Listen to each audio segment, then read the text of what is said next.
Gremo v kino.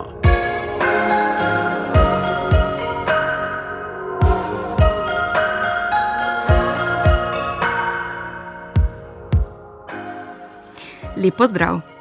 Tokrat se bomo posvetili filmu Zvok padanja nemške režiserke Maše Šilinski, v katerem spremljamo težke usode žensk v obdobju enega stoletja na eni kmetiji v Nemčiji.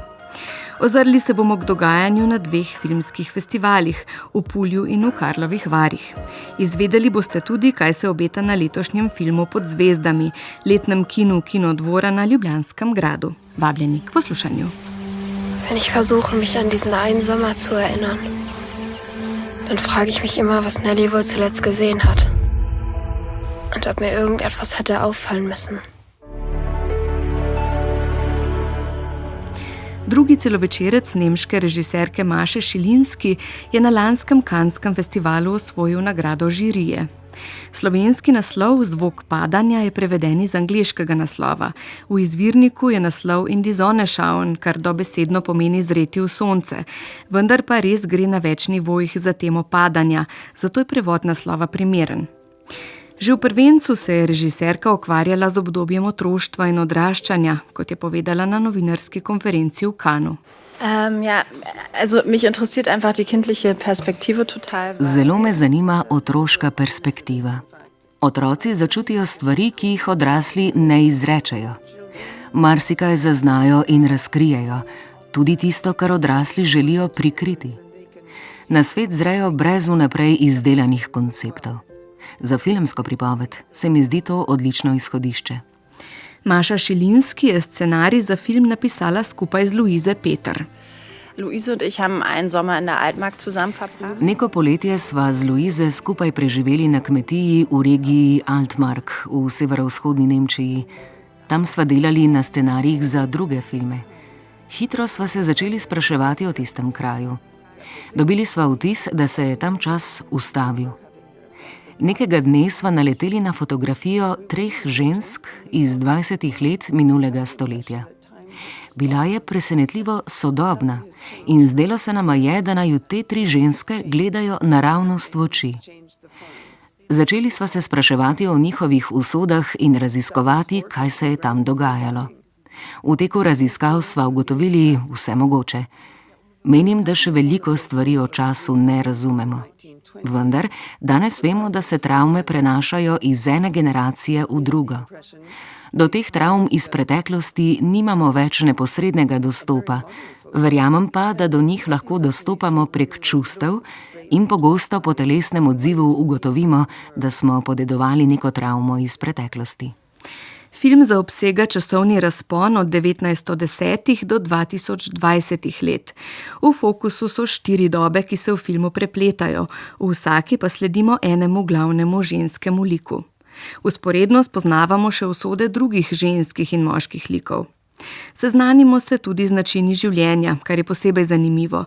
Tu so navade, običaji, posebno narečje prostora, v katerega je vse skupaj postavljeno, v ospredju pa so tragični dogodki. Maša Šilinski. Ja, die Frage haben wir uns auch immer wieder gestellt, ob man sich davon befreien kann. Večkrat sva si zastavili vprašanje, ali se lahko osvobodimo travm iz preteklosti. Niso nas tako zelo zanimale travme, ki so posledica velikih dogodkov, kot so denimo vojne, ampak posledice manjših dogodkov, raznih občutij, nesrečnih naključij, o katerih ljudje pogosto ne spregovorijo, dokler ne ležijo na smrtni postelji. In zanimala naju je povezanost med ljudmi iz različnih generacij. Zvok padanja je čustveno zelo zahteven film. V ospredju je namreč izguba nedolžnosti otroške dobe. Pri tem gledalci dobijo vpogled v vidike iz zgodovine žensk na tem specifičnem območju, ki marsikomu niso znani. Gre za strahote, ki so vsekakor pustile sledi na več naslednjih generacijah, tako žensk kot moških. Estetika filma je izjemna, kamera vrhunska. Za njo stoji Fabian Gamper, ki je posnel že režiserkin prvenec.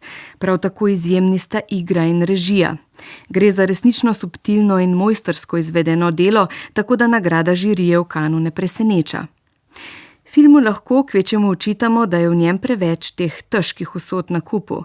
Ne da to ni prepričljivo, vendar je nasičenost s tragiko proti koncu filma že težko vzdržna. V tem čutu za tragiko film spominja na Hudičevo kopel avstrijske režiserke Veronike Franz izpred 2 let, ki je sicer postavljen v sredino 18. stoletja v Avstrijo, vendar prav tako temelji na arhivskih zapisih. Jeseni pa bo v kine prišel film Roze režiserja Markusa Schleinzerja, umeščen v 17. stoletje v Nemčijo, ki se ukvarja z dejstvom, da so se ženske v preteklosti iz različnih razlogov izdajale za moške. Kakorkoli že, zahtevne zgodbe o ženskah iz zgodovine in sedanjosti so v filmu na pohodu. Prihodnji teden bomo v oddaji Gremo v kino vzeli pod drobnogled prvenec Kristen Stewart Kronologija vode, ki govori o travmatičnem otroštvu glavne protagonistke.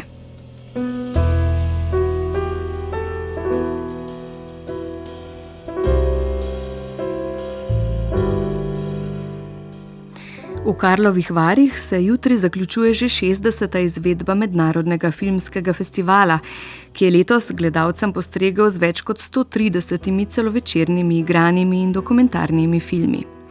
Vse oči pa so uprte v osrednja tekmovalna programa, v katerih se filmi potegujejo za nagrade, med njimi za glavno nagrado Kristalni globus. Z režiserjema 2 filmov iz tekmovalnega programa se je pogovarjala Petra Meterc.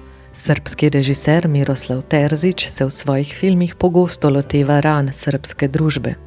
Med drugim je svoj predzadnji film Šivi posvetil resnični zgodbi kraje novorojenčkov iz srbskih porodnišnic. Tokrat se s filmom 3 tedne pozneje, v katerem spremljamo skupino dijakov in učiteljev na šolskem izletu v Bolgarijo, posveča medvrstniškemu nasilju. Film, ki razgalja mehanizme tega nasilja, še bolj pa dejstvo, da tisti, ki bi morali ukrepati, tega ne storijo, je navdahnila resnična zgodba samomora, ki je pred leti pretresel Srbijo.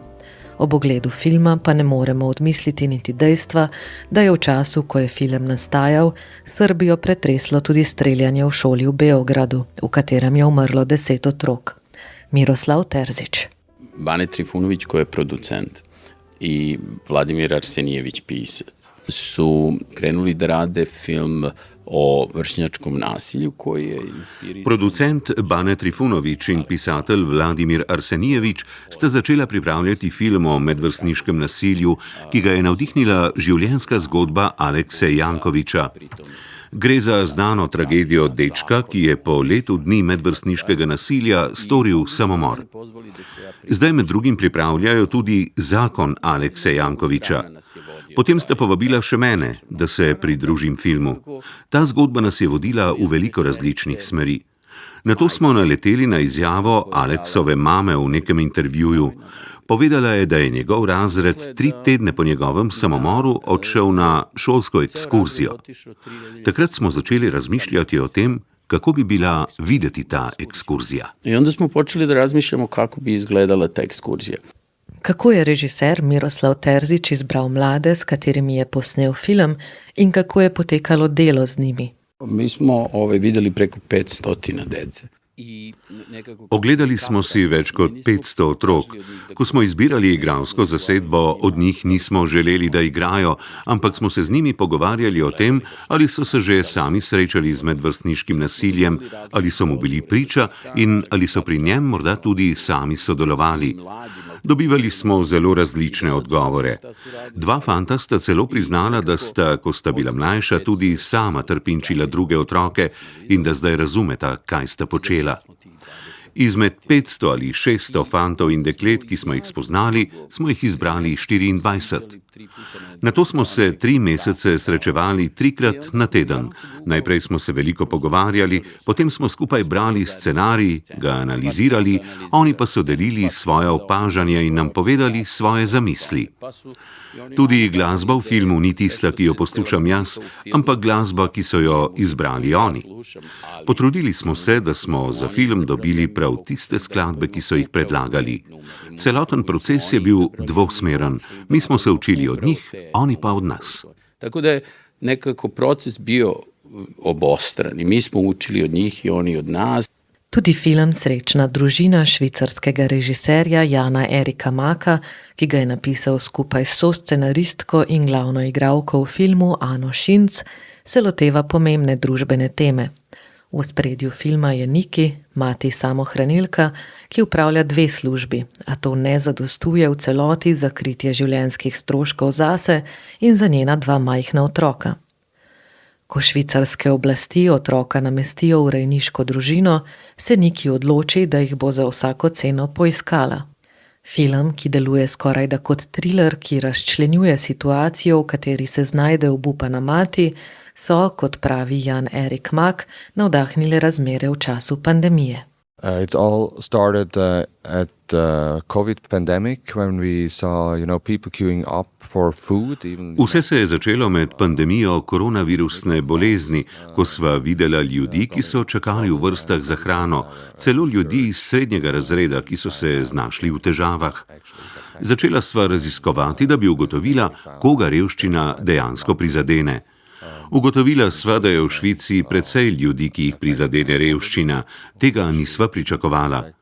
Gre za 1,4 milijona ljudi od skupno 9 milijonov prebivalcev. Velik del obsegajo zaposleni, tako imenovani zaposleni revni. V tej skupini je, kot sva ugotovila, veliko mater samohranilk. To naju je v tistem trenutku najbolj pritegnilo, saj je težko razumeti, da imaš družino, hodiš v službo, pa kljub temu ne moreš preživeti s svojim delom. V takih razmerah je to res težko. Švica je zelo bogata država, vendar se je, če se znajdeš v takem položaju, zelo težko preživljati, ker je vse izjemno drago.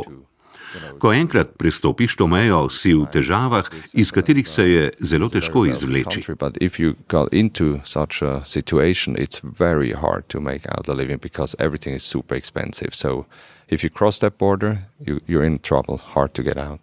Jan Erik Mak pojasnjuje tudi, da film Srečna družina želi razumeti sistem, v katerem se je znašla mlada mati, in ga ne zgolj obsojati. To us it was also important to get an understanding for the other side. Pomembno nama je bilo tudi razumeti drugo stran, torej uradnike, ki se morajo spopadati s tem izjemno zapletenim položajem. Med raziskavo sva opravila veliko intervjujev in srečala številne ljudi. Ganili so naju pravzaprav ljudje na obeh straneh. Če želiš govoriti o sistemskem problemu, moraš imeti celotno sliko. V socialnih dramah je ponavadi prikazana le ena stran, nama pa se je zdelo pomembno pokazati, kako zapletena je ta tema in je ne predstaviti preveč črno-belo. To talk about the complexity of this topic and not to make it too black and white. Nagrajenci 60. izvedbe festivala v Karlovih Varih bodo znani jutri zvečer, več o njih pa tudi v oddaji Gremo v kino naslednji teden.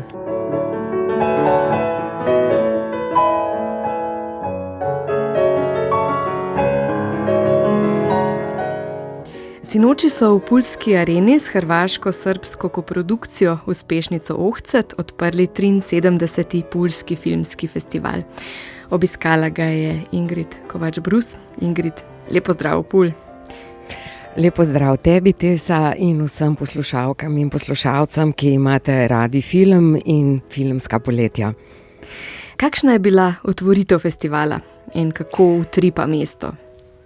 Mesto utripa filmsko veličastno, res je preplavljeno s festivalom, ne samo vizualno, čeprav ta rumena barva, ki je zaščitni znak festivala, seva res od vse povsod. Mesto se res identificira s filmskim festivalom, kako se tudi ne bi. To je že 73. izvedba in mogoče naj samo spomnim, da je bil ustanovitelj festivala Slovenec Marjan Rotar iz Trbovelj. Skratka, s Pulskim festivalom smo bili Slovenci dolgo zelo tesno povezani in kot bova povedali v nadaljevanju, smo še vedno. Zdaj, sam začetek festivala je bil res veličasten. S to veliko uspešnico festival je tudi uredil vse, tako da je 800 000 obiskovalec bil prav včeraj zvečer na tej projekciji. Arena je bila nabito polna in sprejme več kot 5000 obiskovalcev, tako da vemo, za kakšno uspešnico gre. Tudi sicer je Ohcet film Igorja Šeregija smo si ogledali tudi v slovenskih kinematografih. Je najbolj gledan film na Hrvaškem vseh časov.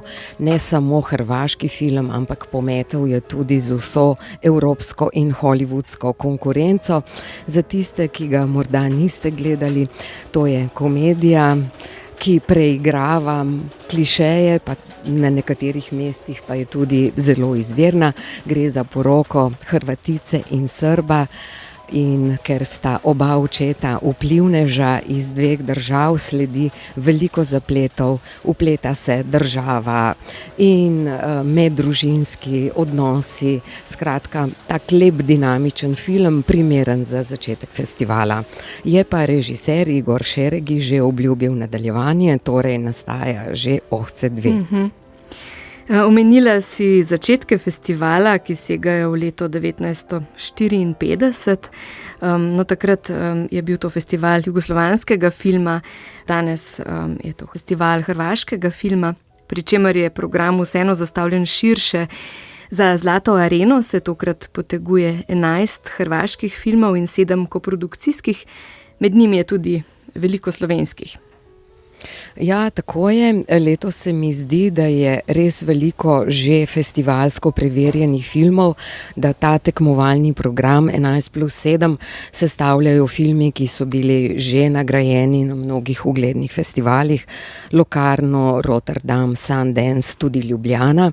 Pa začniva z dokumentarcem med tekmovalnimi filmi. To je dokumentarec Kar je treba storiti Srdžana Kovačevića, ki je bil že nagrajen v Ljubljani na festivalu dokumentarnega filma. To je dokumentarec, ki prikazuje delovanje Delavske svetovalnice v Ljubljani. To je izjemna pisarna, ki nudi pomoč ljudem, predvsem ljudem, ki so priseljenci, delavci, ki so brez neke prave zaščite in je pri svojem delu, kot vemo, zelo uspešna.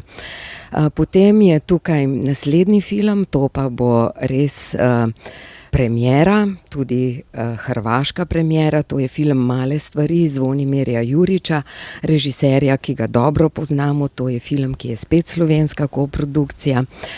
Direktor fotografije v tem filmu je Marko Brdar, scenarist Jurica Pavičić in tema je prodaja zemljišč ob morju, ob Jadranu. Vemo tudi vsi, ki zahajamo na morje, ki poznamo filme Zvonimirja Juričića ali pa romane Jurica Pavičića, da je to velika tema na Hrvaškem in da gre za velike urbanistične spremembe sploh v zadnjih desetletjih.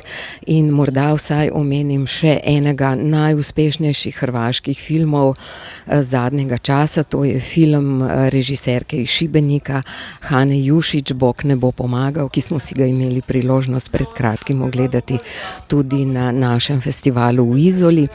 Tukaj pa gledamo zgodbo Tereze iz Čila, ki pride v Dinaro, v oddaljeno vas in trdi, da je vdova Hrvata in seveda si lahko predstavljamo, kakšno vznemirjenje prinese v to vasico.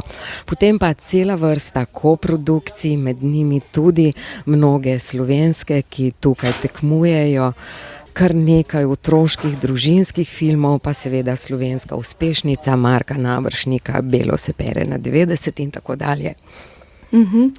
Poleg tekmovalnih pa je še več programov, tudi retrospektivnih. Letos bosta med temi na ogled tudi film Matjaža Klopčiča Na papirnatih avionih in Srečno Kekec Jožeta Galeta. Ja, cela vrsta filmov, ki so zelo pomembni za zgodovino slovenskega filma, pa tudi filmov iz tega našega skupnega prostora bo prikazanih v Kinu Vali in pa v Istrskem narodnem gledališču, ki se za to priložnost tudi spremeni v kinodvorano.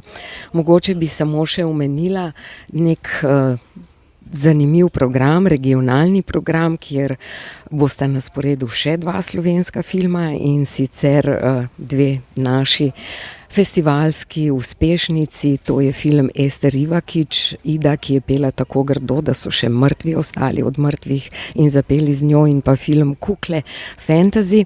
To je regionalni program in mogoče se lahko še malce pohvalimo.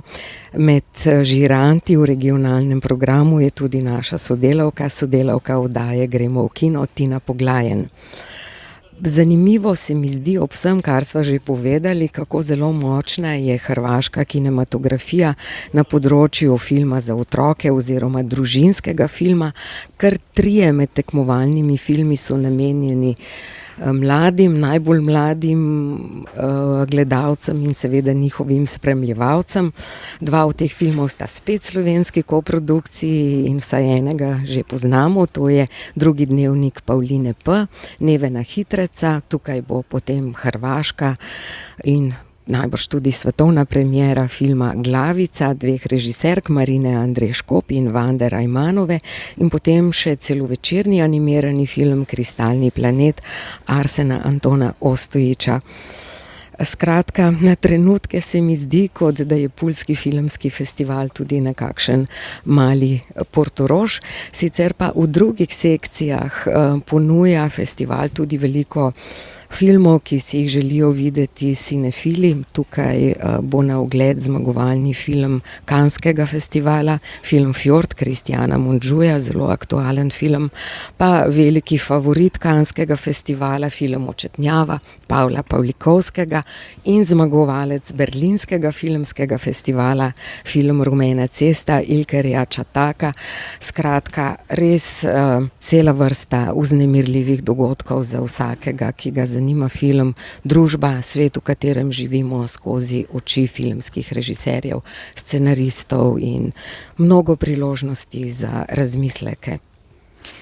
Ingrid, hvala za tale pogled v dogajanje na Puljskem filmskem festivalu, ki se je sinoči šele začel in bo trajal do prihodnje srede oziroma do četrtka.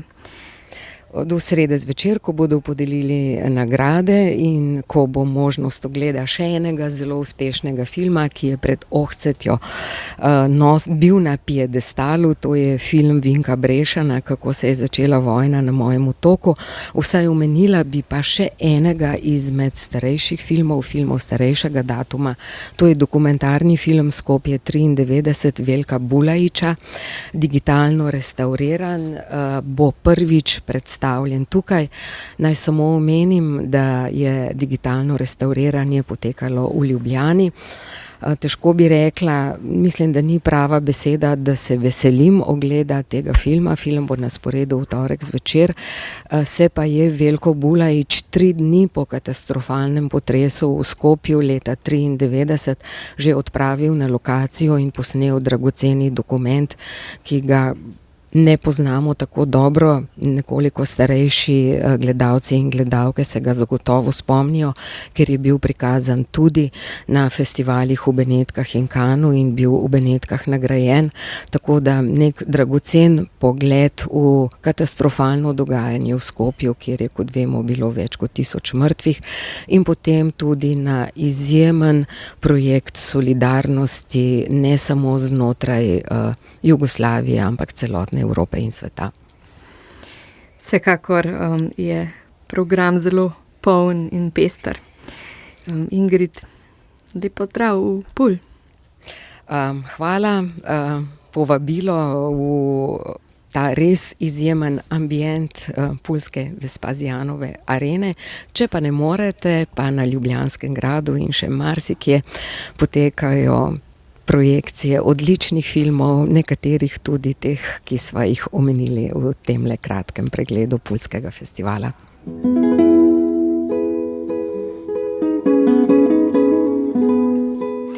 Oddajo nadaljujemo s pogovorom o filmu Pod zvezdami, letnem kinu Kinodvora na dvorišču Ljubljanskega gradu.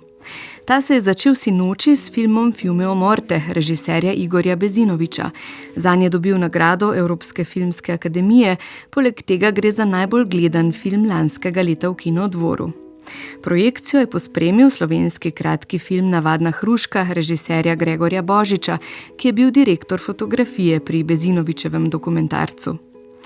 Poleg vrste vrhuncev kinematografske sezone se bo na grajskem dvorišču zvrstilo tudi nekaj premier in predpremier, prva že nocoj.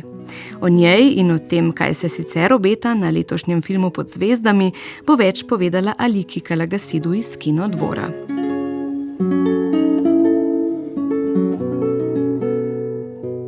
Prva predpremiera bo pripadla velikemu španskemu avtorju Pedru Almodovarju. Zelo smo veseli, da že takoj po Cannesu na sporedu pokažemo Bridki Božič. Tokrat Almodovar spet kamero obrne vase in kot je sam rekel, je bil tukaj res precej neusmiljen do sebe, tako da se zelo veselimo, kaj bo pokazal. Potem pa bodo na sporedu še ena premiera in še 4 predpremiere. 16. julija bo na sporedu Odiseja, mogoče najbolj pričakovani film letošnjega poletja, britanskega režiserja Christophera Nolana. Že sam naslov pove, skratka spremljali bomo Odiseja na njegovi poti domov. Predvideva sicer, da ne bo čisto dosledno sledil Homerju, ampak pustimo se presenetiti.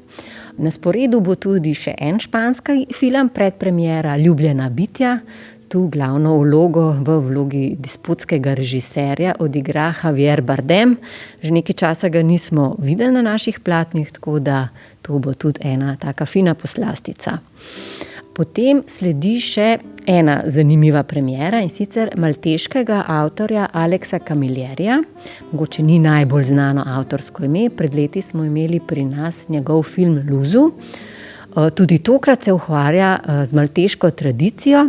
Filmu je naslov Žejtune. V bistvu je to ime ene od posesti, ki jih podeduje glavna junakinja.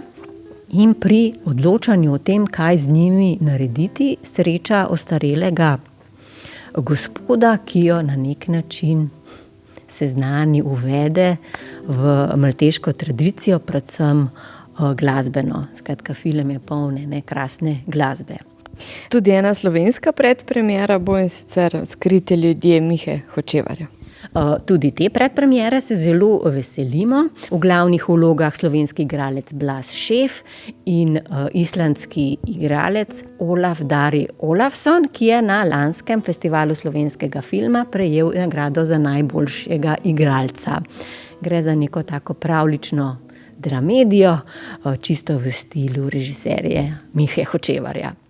Film Pod zvezdami se bo zaključil 1. avgusta s predpremiero enega ta hip najbolj pričakovanih filmov.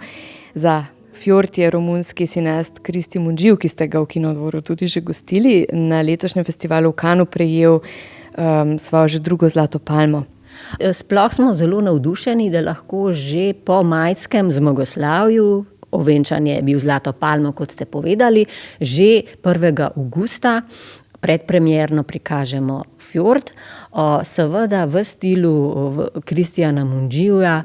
Tema ne bo lahka, zgodba o družini, ki se iz Romunije s 5 otroki preseli v majhno vasico ob Fjord, kjer živijo na videz idilično življenje, dokler najstniška hčerka pride v šolo z modricami. Takrat pa se okolje začne spraševati, ali je vse tako idilično, kot se zdi. Kakšen pa je postopek v primeru slabega vremena? V primeru slabega vremena, dežja, v zadnja leta tudi v primeru izjemno močnega vetra, saj je nevarnost, da se platno strga, projekcija na Ljubljanskem gradu odpade. Naslednji dan je v Kinodvoru ob 21. uri na sporedu nadomestna projekcija. Če pa odpade premiera oziroma predpremiera, pa sta naslednji dan na sporedu 2 projekcije tega filma. Aliki, hvala za pogovor.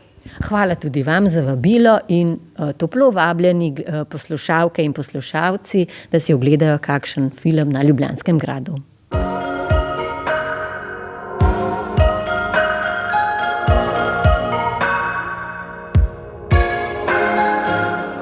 Poslušali ste oddajo Gremo v kino.